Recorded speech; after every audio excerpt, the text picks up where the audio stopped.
Michaela Light here from CF Alive. I'm here with Rakshith Naresh, who's the Senior Product Manager for ColdFusion. And I just was at his talk this morning at CF Summit all about the new features in CF 2020 that's coming out next year. And I thought you listeners at home would like to hear a bit more about what was exciting that's coming down the road for ColdFusion. Absolutely. So we at Adobe are excited with the next version coming up, which is ColdFusion 2020.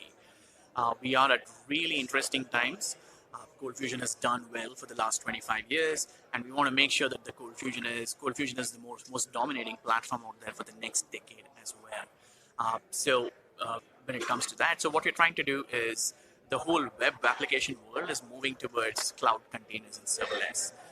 That's where the applications are moving towards. And there is a prediction that by 2022, 90% of all new applications will be microservice-based, and 35% of all production applications will be cloud native. So what it means is it's not just deploying on the cloud; it's also leveraging those cloud services. And also by 2022, 60% of the applications it's expected to have some kind of a multi-cloud strategy, not just based on a single cloud, but CIOs want to hedge their bets across multiple clouds, not just one cloud. So that's where the world is headed towards. And based on that, we have a really interesting vision where we are looking at being a modernized, easy-to-use platform for building cloud-native microservice applications across multiple clouds. So that's the whole vision.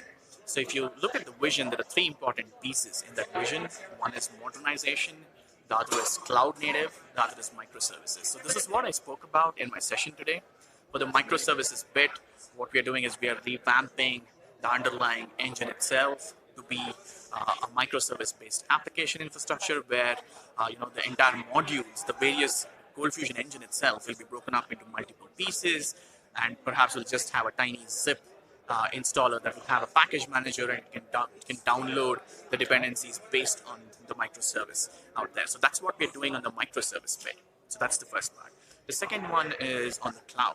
So for the cloud, as I said, we will have a common API interface across multiple clouds. That's the whole idea. We are focusing on application development for the multi-cloud strategy that customers would want to use going forward.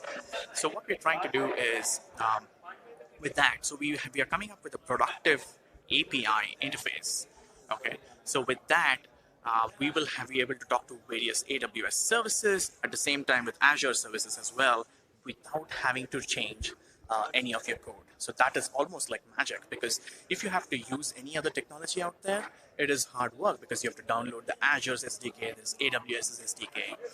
Whereas with the approach that we are taking, we will have a common API interface, and you just need to switch the configuration information with minimal amount of code change. You can actually move across clouds as well.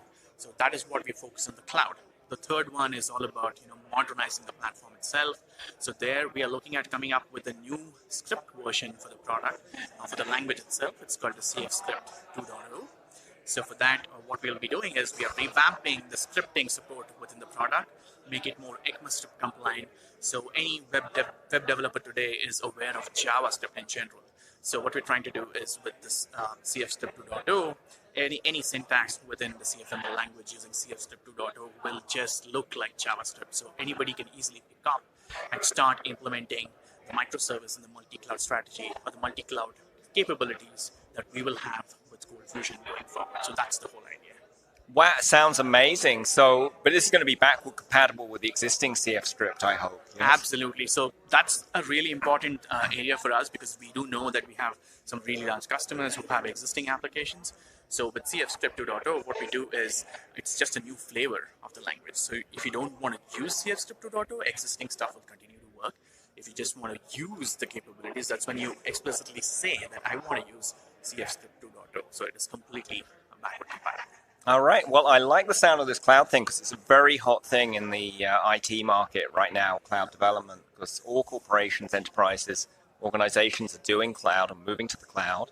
And it sounds like, again, ColdFusion, just like it did with enterprise software 10, 15 years ago, made that easy. This is going to make cloud development easy. Absolutely. And all the CFers will be able to create amazing cloud apps and be in great demand. Absolutely. So that's actually a good point that you mentioned. So with this, the whole idea is ColdFusion developers with their existing knowledge on CFML with a minimal learning curve, they have the opportunity to become cloud developers, and that is where the maximum skill gap is.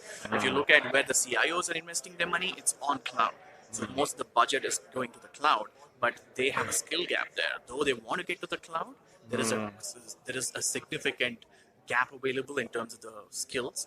So with this, we are positioning ColdFusion developers who actually leverage the capabilities that we will have in ColdFusion 2020 will have the ability to position themselves as cloud developers and bridge that skill gap out there.